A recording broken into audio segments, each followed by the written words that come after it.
Rain tapped rhythmically against the porch light as I stood there, a worn suitcase at my feet, the heavy oak door shut behind me.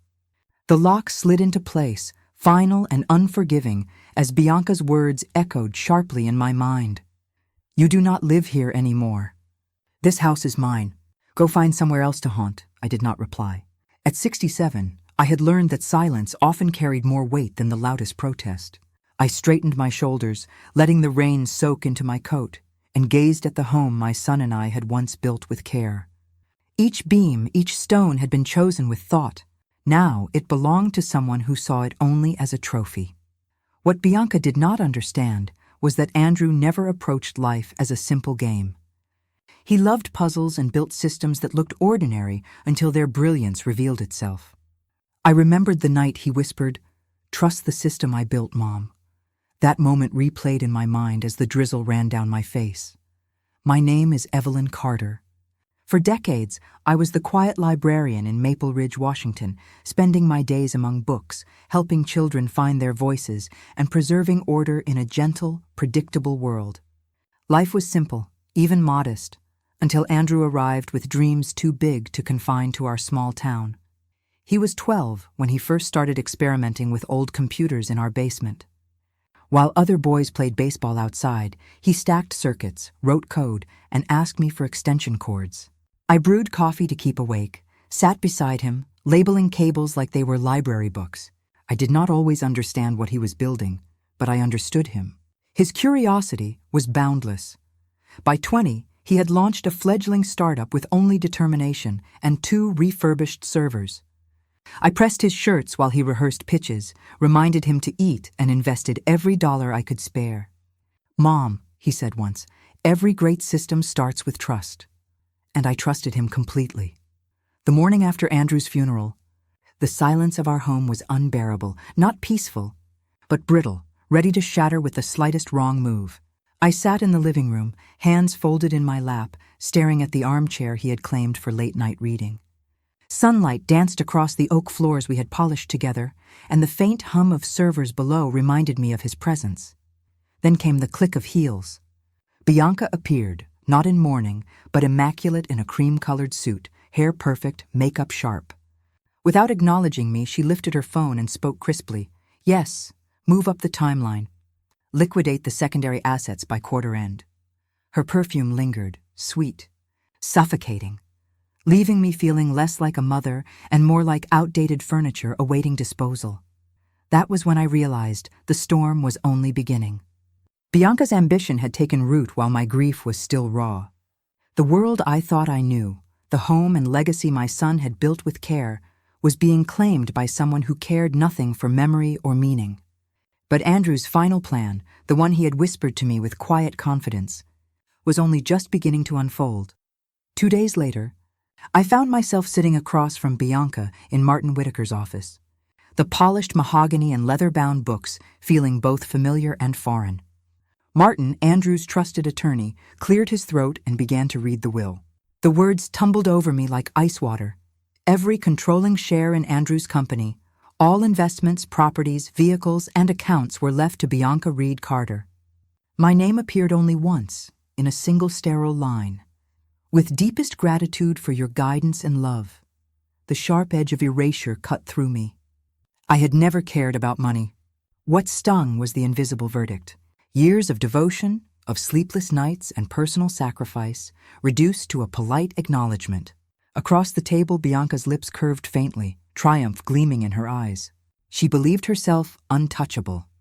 Returning to the house, her demeanor shifted from poised widow to conqueror. She swept through each room like an inspector on a demolition mission. Family photographs, Andrew's childhood portraits, and even the oak bookshelves of his library. Everything she saw was expendable. "We need a clean, modern aesthetic," she declared. Her finger traced the spines of rare first editions, books Andrew had cherished. "These can be sold. They might fetch something." Her world spun fast and furious. Luxury boutiques, sports cars, high-end designers, each purchase a declaration. It was as if wealth itself were oxygen, and she had been starved for years. But beneath the surface, cracks were forming. Bank cards declined, deposits lost, legal holds quietly activated. Bianca was discovering, far too late, that Andrew had anticipated her greed. Martin's procedural safeguards moved silently: asset valuations, injunctions, probate filings. On paper, nothing seemed unusual, but in practice, Bianca's kingdom was enclosed behind invisible walls. She could see the money, touch the surface, but could not grasp a single penny. While she flaunted control, I kept to the shadows. The Northam Hotel had become my command center. Every phone call, every message from Martin guided my steps. Silence and patience were my weapons. I no longer argued. I observed, trusted, and waited. Andrew's system had activated, and I was merely executing the final stage. Her first public attempts at indulgence revealed the extent of her restraint. A high-end cafe, a sleek black card, and then the humiliating decline. A luxury car deposit forfeited. Designers turned away. Every action she took was met with procedural resistance. Quiet, precise, infallible. Finally, Martin's call came. "It's time," he said, calm and resolute. I dressed in my navy suit, the one Andrew had chosen for me at his wedding, and entered his office with steady hands. For the first time since the funeral, fear did not root me in place. The door opened, and there she was, Bianca, frayed at the edges, the illusion of power dissolving before her eyes. The table was set. Martin slid the original will across, emphasizing her breach of fiduciary duty. Her expression faltered. She had underestimated the careful architecture Andrew had left behind. As Martin opened the sealed cream envelope, I felt the tide turn. Every procedural wall Andrew had built, every quiet safeguard, was now at my command. Bianca's reckless greed had triggered the very system that would undo her. In that moment, I realized something profound. Patience, strategy, and restraint were weapons far sharper than anger. And for the first time since that rain-soaked porch, I knew I had the upper hand. The first morning at the Andrew Carter Tech Scholars Foundation felt surreal. Sunlight poured through the library windows, bouncing off oak shelves lined with both classic novels and sleek laptops. The space Andrew had loved, his sanctuary, was alive again, but this time under my direction. I moved quietly among the students, observing, guiding, and quietly asserting the authority my son had entrusted to me, Ava. Mason, Theo, and Lily were long gone from my daily routine, but their energy lingered in my memory. Here, these teenagers, eager and uncertain, reminded me why I had spent decades nurturing Andrew's curiosity. My role was different now. No one expected me to run errands, fix broken doors, or handle trivial chores. I was a mentor, a guide, a steady hand ensuring Andrew's dream lived on. The first few days were both thrilling and exhausting. Students struggled with coding exercises, robotics designs, and mathematical models. Each mistake was a teaching moment. "Don't worry," I said to a boy struggling to debug a program. "Every failure is just a clue." Andrew believed in solving problems methodically. Let's do the same.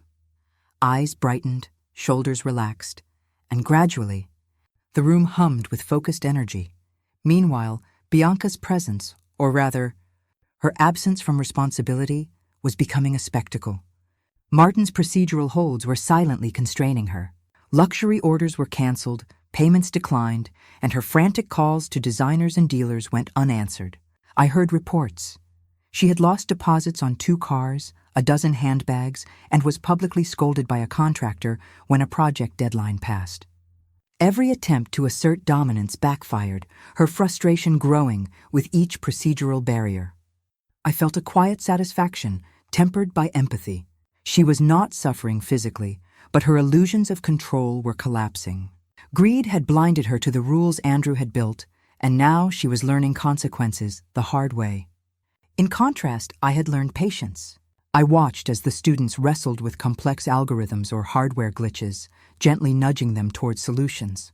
Unlike Bianca, I could see the rewards of foresight and discipline. The contrast between us was stark. My days were filled with purpose, every success, every small aha moment from a student, a reminder that Andrew's legacy was alive and thriving. Meanwhile, Bianca's frantic escapades were reported almost daily to Martin. A missed flight, a repossessed sports car, contractors refusing to cooperate. Her world, once imagined as perfect, was unraveling quietly, methodically, like a thread pulled from a tapestry. By the end of the week, I sat in Andrew's old office, the sun low on the horizon, casting long shadows across the polished floors. A student placed a small model robot on my desk, beaming with pride. I smiled, feeling the warmth of accomplishment in my chest. Andrew's vision was thriving, his system working exactly as he had intended. Bianca's greed, once a looming threat, was now a distant echo, powerless against the foundation of integrity he had built. In that moment, I understood something crucial. True inheritance is not wealth, but the values you leave behind. And Andrew, even in his absence, had ensured that those who mattered would flourish while the reckless would falter. My mission had begun, and nothing, not even grief, not even greed, would stop me from honoring it. Months had passed, and the quiet hum of the Andrew Carter Tech Scholars Foundation had become my rhythm.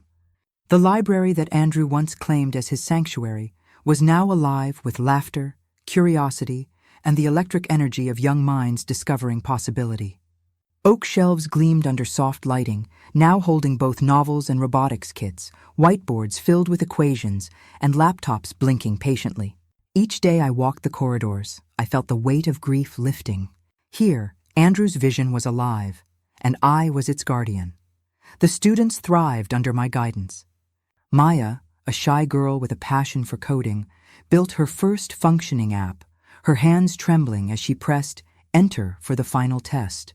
I leaned over her shoulder and whispered, "Remember, every system works if you trust the process." Her grin, wide and victorious, reminded me of Andrew's boyhood excitement over a new project in our basement. Every success here felt like a victory for both of us. Meanwhile, Bianca's world continued to crumble. Her attempts to access funds were blocked by procedural holds, legal injunctions, and audits. Luxury vehicles repossessed, extravagant orders canceled, and contractors refusing to work without payment. Her life of ostentation was replaced by a daily confrontation with rules she had ignored. Word reached me of her desperate calls, her growing frustration, her relentless attempts to assert authority. Each report brought a quiet satisfaction, but also a pang of sadness. Her greed had consumed her, and she had no one to blame but herself. I had reclaimed more than the foundation. I had reclaimed myself. Mornings began with quiet walks through the rose garden, afternoons filled with mentoring, and evenings spent reading or quilting in the apartment Andrew had helped me furnish before his passing. There were moments of solitude, but not loneliness. My life now held balance, a rhythm that honored both the past and the present. The culmination came one crisp afternoon. Bianca appeared at the foundation, her designer suit wrinkled, hair loose, her presence heavy with desperation. "I need access," she demanded, her voice trembling. I met her gaze calmly. "The system your husband designed is working, Bianca. Your access has limits. Your role was fiduciary, and you failed. There are consequences for ignoring responsibility." Her face drained of color. She had imagined power, influence, and luxury. Instead, she faced structure, accountability, and the realization that she could not override Andrew's foresight. Slowly she turned, defeated, leaving the building as quietly as she had stormed in. Outside, a new world awaited her, a life of ordinary responsibility, devoid of the empire she had imagined. Inside, the students cheered softly as I passed. Their enthusiasm was contagious, filling every corner of the library with hope and purpose. I paused at Andrew's desk, tracing the frame of his hiking photo. He had left me a system, a plan, and the faith that I could see it through. I smiled, realizing that the real inheritance was never money, but trust, integrity, and the power to nurture others. As the sun dipped below the horizon, I looked around the foundation, the walls alive with learning and laughter, and felt a deep, unshakable peace. Andrew's legacy had not only survived, it had flourished. Bianca's greed had crumbled against patience and foresight, while I had reclaimed my life, my purpose, and the quiet, enduring satisfaction of a mission completed. I had trusted the system, and it had trusted me back.